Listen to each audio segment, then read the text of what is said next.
Assalamualaikum warahmatullahi wabarakatuh. Kembali lagi di channelnya Kang Santri. Keinget mengaji dan berbagi. Jadi pada kesempatan kali ini di kajian ilmu mustalahul hadis, itu kita akan membahas mengenai taksimu khobaril ahad binisbati ila quwwatihi wa du'afihi. Jadi kemarin kita sudah membahas mengenai khobar ahad dan pembagiannya. Nah, kalau misal kemarin kita membahas mengenai khobar ahad dari pembagian dari jalur perawinya, ya.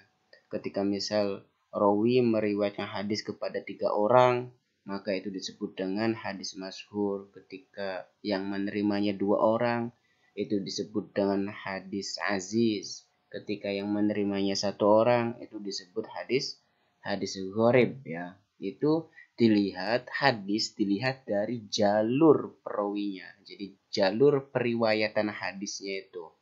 Nah, sekarang kita akan masuk yang qasimu khabar ahad. Tadi min mashurin wa azizin wa gharibin. Nah, kemudian binisbati ila quwwatihi wa dha'fihi, ya. Dilihat hadisnya itu dari sisi kekuatan dan kelemahannya, itu entar ila qismaini. Itu entar terbagi menjadi 2 bagian. Wahuma yang pertama yaitu makbul, yang B yaitu mardud. Nah, kalau misal kita ngelihat hadis, nah, dilihat dari sisi kekuatan dan kelemahannya hadis, itu ntar ada 2 macam atau 2 model. Yang pertama makbul, secara arti yaitu diterima, mardud yang kedua yaitu kalau secara arti mardud ditolak. Nah, apa itu hadis makbul? Wa huwa ma tarajjaha sidqul mukhbir bihi.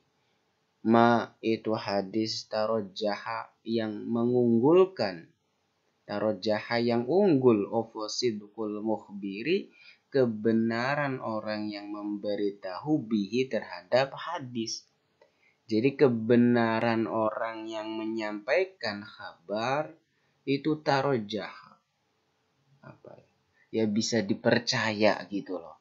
Makanya hadis makbul di sini statusnya, hukumnya yaitu wujubul ihtijaj, yaitu wajib untuk kita jadikan hujjah, argumentasi, wal amalu bihi, dan kita wajib mengamalkan itu. Ketika misal hadisnya itu makbul, maka kita wajib untuk mengamalkan hadis itu. Mengamal dalam artian ya mempraktekkan apa yang diperintahkan oleh hadis tersebut. Nah, ketika itu hadisnya makbul. Nah, kemudian mardud. Apa itu hadis mardud? Gampangnya mardud itu sebalikan daripada hadis makbul. Nah, malam yatarajjah sidqul mukhbiri bihi, yaitu tidak bisa dipercaya gitu, atas kebenaran orang yang meriwayatkan, orang yang mengkhabarkan bihi terhadap hadis tersebut. Makanya wa hukmuhu, statusnya annahu la yahtaju bihi, ya, tidak bisa dijadikan hujjah, wala yajibul amalu bihi, dan mengamalkan hadis tersebut tidak wajib. Walikulli minal makbul wal mardud aqsam. Dari setiap hadis makbul dan hadis mardud yaitu aqsam, memiliki bagiannya masing-masing, wa tafasil, dan perinciannya masing-masing. Wa sa'adzukuruha, niki musannif dia akan menyebutkan fi faslaini mustaqilaini, dalam 2 fasal yang masing-masing insyaallah. Oke ya, jadi khobar ahad dilihat dari kekuatan dan kelemahannya, itu ntar ada 2. Ada yang makbul dan ada yang mardud. Ini masih pembagian daripada khobar ahad. Kalau misalnya kemarin ditinjau dari jalur perawinya khobar ahad, nah sekarang khobar ahad ditinjau dari kekuatan dan kelemahannya khobar ahad, hadisnya itu. Ya, kayak gitu coy. Nah, kita masuk ke khobar makbul. Khobar makbul di sini ntar ada 2 pembahasan. Yang pembahasan yang pertama itu pembagian daripada hadis makbulnya itu sendiri. Nah, yang kedua pembahasannya al-mabhasus tsani, yaitu pembagian hadis makbul ila makmulin bihi, yaitu hadis yang wajib yang kita amalkan, wa ghairi makmulin bihi, yang hadis makbul tapi tidak diamalkan. Ya, hadis makbul ntar ada dua, ada yang wajib kita amalkan dan wajib kita tidak amalkan, yaitu kita tinggalkan. Nah, kemudian aqsamul makbul. Ya.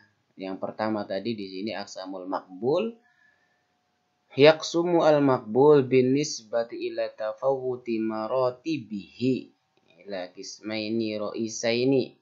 Jadi hadis makbul kalau misal ditinjau dari runtutan atau dari tingkatan, ya, dari tingkatan levelnya, tingkatan derajatnya, tingkatan levelnya, ya, ditinjau dari level atau tingkat derajatnya itu terbagi menjadi dua bagian yang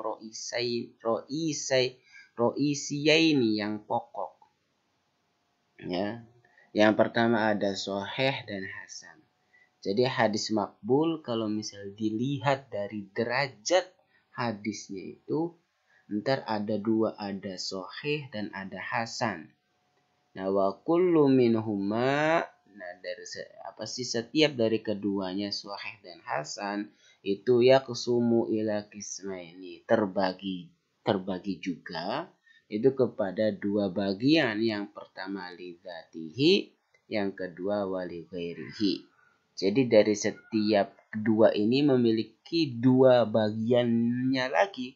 Berarti kalau misal kayak gitu, sahih lidzatihi wa sahih li ghairihi, hasan lidzatihi wa hasan li ghairihi. Nah, fata'ulu aqsamul maqbul fi nihaya ila arba'ati aqsam. Maka pembagian makbul itu kami akan jelaskan sampai akhir pada 4 bagian ini nih. Jadi ntar ini semuanya sahih lidzatihi, ya hasan lidzatihi, sahih li ghairihi, ya hasan li ghairihi. Ini semua namanya hadis makbul. Kayak gitu teman-teman ya. Wa ilaika ba'sun hadal aqsam tafsilan. Nah, mungkin itu dulu untuk pembagian daripada hadis khobar ahad tadi. Kalau misal saya ringkas lagi, khobar ahad kalau misal dilihat dari kekuatan atau kelemahannya hadis itu ntar ada dua, ada yang makbul, ada yang mardud. Nah, khobar hadis makbul ditinjau dari derajatnya, ntar ada dua, ada sahih dan hasan. Dan dari setiap sahih dan hasan memiliki dua bagian, yaitu sahih lidzatihi wa sahih li ghairihi, hasan lidzatihi wa hasan li ghairihi. Mungkin itu saja. Kalau misal ini bermanfaat, jangan lupa like, komen, dan subscribe. Akhirul kalam. Wassalamualaikum warahmatullahi wabarakatuh.